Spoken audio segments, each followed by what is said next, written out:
estou aqui com o Brad, que ele foi artista e ilustrador que participou da ilustração do Gwent. A gente vai trocar uma ideia aqui sobre as principais diferenças de jogar no videogame e de jogar no PC. Hey Brad, how are you? A pleasure, man. Matheus, good to talk to you. The first question I need to talk to you is like, what's the big difference to play in the video games and playing in the computer?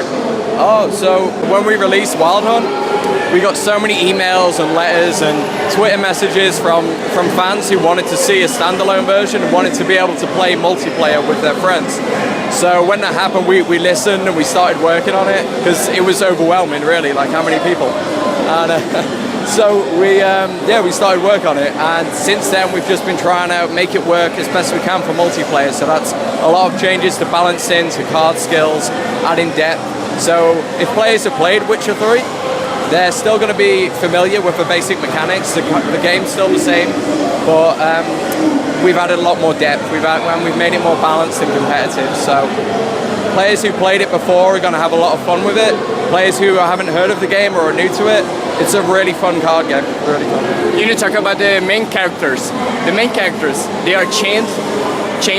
Yeah. So in Witcher Wild Hunt, in the Witcher games, we have Geralt as our main character, right? And he's this kind of like badass mercenary bounty hunter. And it's really cool because you get to deal with the kind of decisions that he has to make, right? But we have single player content for Gwent, where you're going to go on this wide campaign, 10 plus hours, and you're going to be building up your army using cards, right? So the idea is that in this campaign, you're going to be playing as the leader of an army, right?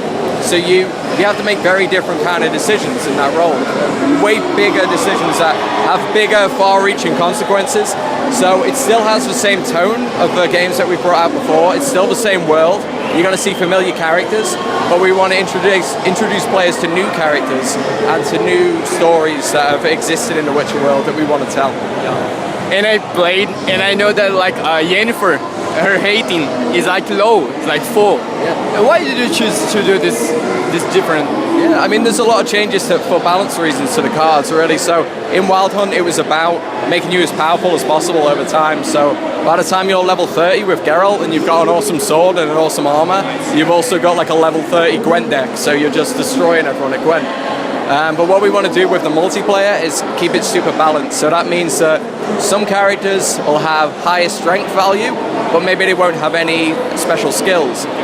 Some characters will have lower strength value, but they'll have like a really powerful skill. So it's a way of keeping things balanced, making sure that every card is viable, and it's just a way of making sure that players playing against each other are going to have a fair game, and to make it more about how you play your cards than certain cards being more powerful than others. And just what's your favorite deck? If you can choose one of them. I've changed like 3 times. So like since when I came here, it was Skellige, and now it's Northern Realms. So like I've been playing a lot of Northern Realms. I've been getting like really high strength scores with them, and I recommend it right now. Out of the pre-built decks we have, Northern Realms is great, but when we go into closed beta on October 25th, it's going to be on Xbox One and PC. So if people go to playgwent.com, they'll be able to sign up for it. And once we're all playing together, it's going to be, people will be able to come up with their own different kinds of decks, and that's going to be really exciting. You are like an artist, okay?